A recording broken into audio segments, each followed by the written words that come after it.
En la Tierra encontramos rincones bellos y sorprendentes, y la vida ha colonizado todas esas maravillas. Esa es una de las particularidades de nuestro planeta. Desde el Polo Norte hasta la Antártida, continentes y mares son lugares habitados por animales y plantas. Y aunque no las podamos ver, los animales y las plantas compartimos todos esos hábitats con las bacterias. Se estima que en un puñado de tierra viven millones de bacterias.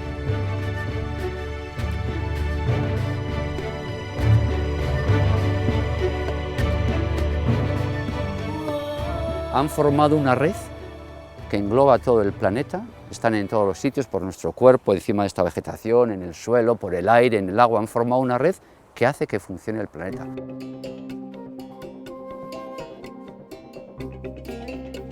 Adheridas a una superficie, las bacterias viven en grandes colonias y se comunican entre sí.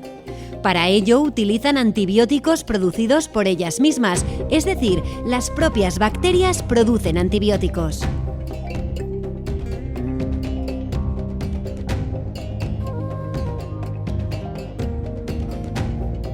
Itziar Alcorta, directora del Instituto de Biofísica de la Universidad del País Vasco, se dedica desde hace más de 2 décadas a investigar la comunicación entre bacterias. Las bacterias utilizan los antibióticos en concentraciones bajas, no como los utilizamos en clínica, y por eso su papel fundamental es el de moléculas que ayudan a la comunicación entre las bacterias. Eso no quiere decir que de vez en cuando, en concentraciones más altas, algunas bacterias en concreto puedan utilizar los antibióticos para matar otras bacterias de ese ecosistema y de alguna manera hacerse con un nicho ecológico. Para evitar que los antibióticos que ellas mismas producen las maten, las bacterias se autoprotegen genéticamente. Esas protecciones son conocidas como genes de resistencia, las capacitan para sobrevivir y reproducirse en presencia de antibióticos y se transfieren de unas bacterias a otras, incluso entre bacterias de especies diferentes. Los antibióticos y los genes de resistencia, por tanto, se encuentran en nuestro planeta desde hace 4.000 millones de años, cuando aparecieron las bacterias. Desde la década de los 40 del siglo pasado, los seres humanos somos capaces de interferir en esa convivencia ancestral. Fue entonces cuando se generalizó el uso de los antibióticos frente a las infecciones causadas por las bacterias patógenas. Ha habido un antes y un después en la medicina, y gracias a los antibióticos tenemos la medicina moderna que tenemos hoy, podemos hacer uso de muchos tratamientos gracias a ellos.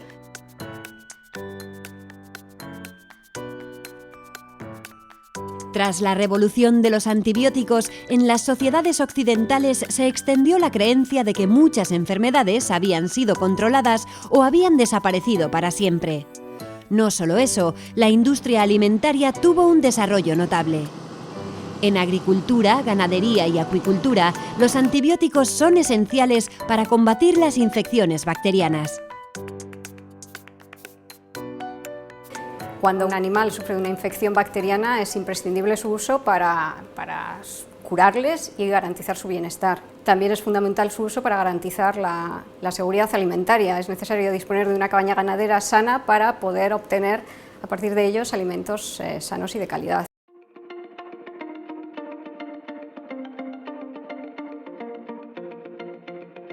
Fascinados por el bienestar que trajeron, durante décadas se hizo un uso abusivo o incluso incorrecto de los antibióticos. Se utilizaron sin control en medicina y veterinaria y se utilizaron incluso como promotores del crecimiento en ganadería y acuicultura o para prevenir enfermedades, aunque en la actualidad en Europa esos usos están totalmente prohibidos. En Europa su uso está totalmente prohibido desde el 2006. En otros países también desarrollados, como podrían ser Estados Unidos, la prohibición es mucho más reciente, desde el 2017. Y es verdad que en otras partes del mundo se siguen utilizando, añadiendo antibióticos a la dieta de un animal sano para favorecer su crecimiento. Este uso excesivo e incorrecto de los antibióticos dio lugar a una presión evolutiva en las comunidades bacterianas y, en consecuencia, aumentaron de manera preocupante las bacterias resistentes a los antibióticos en todo el mundo.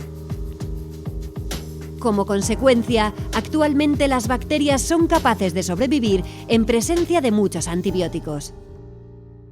Normalmente las bacterias son resistentes a más de un antibiótico, pero pueden ser resistentes a unos cuantos, pocos. Hay algunas bacterias que pueden tener muchos genes de resistencia y por lo tanto ser resistentes a muchos antibióticos. Cuando estamos ante un caso de esos, hablamos de bacterias multiresistentes. Y en casos muy aislados, pero algunos hay, nos enfrentamos a bacterias panresistentes, que son aquellas bacterias que han adquirido resistencia a prácticamente todos los antibióticos que tenemos a nuestra disposición.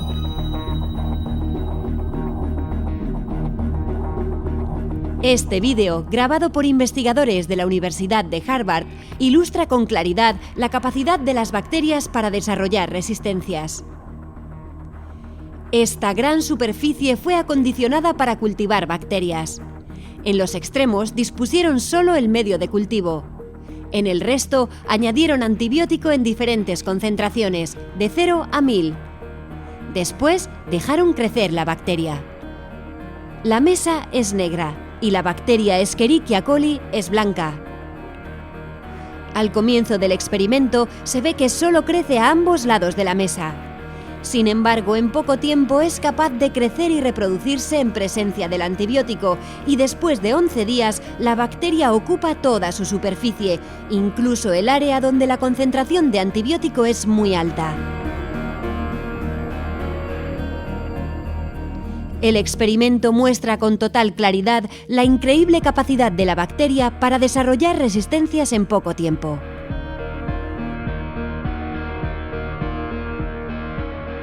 En cualquier ámbito, humano o animal, las bacterias, algunas van a ser capaces de, con esos mecanismos de mutación genética, hacerse resistentes.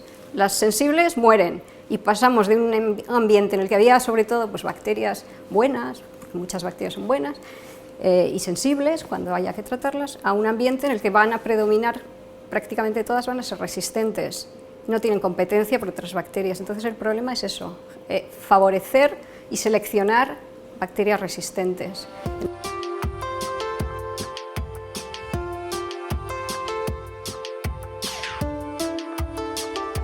Los centros de salud son uno de los escenarios de este problema.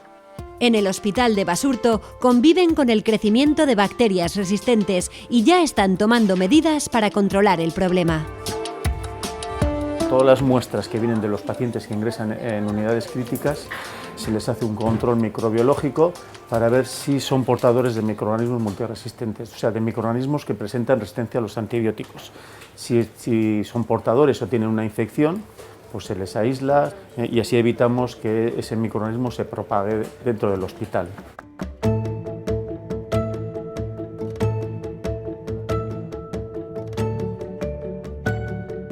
El año pasado, sobre 1.200 pacientes. Durante todo el año estuvieron en algún momento aislados en el hospital. Más de la mitad de esos pacientes son por motivos de resistencia a los antibióticos.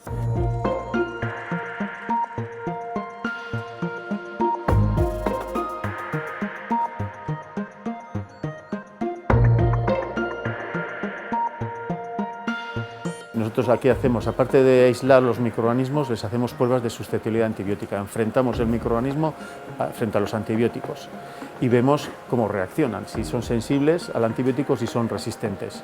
Al final te encuentras a veces que cuando informas ese microorganismo, el listado de antibióticos frente a los que es sensible es muy pequeñito, que ese es el problema, que son muchas veces sensibles frente a muy pocos antibióticos y encima son antibióticos igual que tienen mayor toxicidad, que ese paciente no los puede tolerar porque es alérgico, entonces se encuentra el clínico en una situación apurada porque ve que no tiene un arsenal terapéutico adecuado para poder tratar a ese paciente.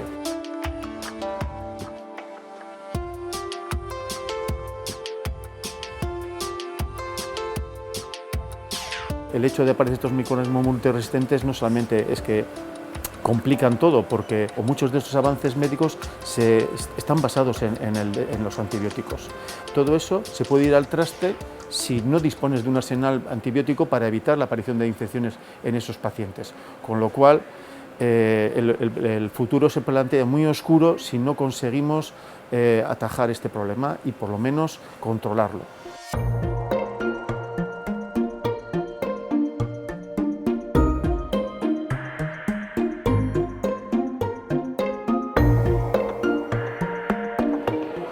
Hola, ¿qué tal? ¿Cómo vais con el trabajo? Bien. ¿Estás preparando las muestras de las cepas de basurto? Sí. El hospital tiene como aliado en esta cruzada al Laboratorio de Antibióticos y Bacteriología Molecular de la UPV.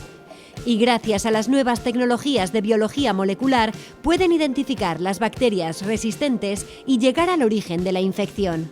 Con técnicas, las técnicas habituales de identificación aparentemente son todas iguales, pero luego cuando se analizan sus genes se puede identificar rápidamente cuál de ellas tiene ese gen de resistencia y por lo tanto podemos actuar rápidamente. Sería una comparativa con los análisis de paternidad en seres humanos, ¿no?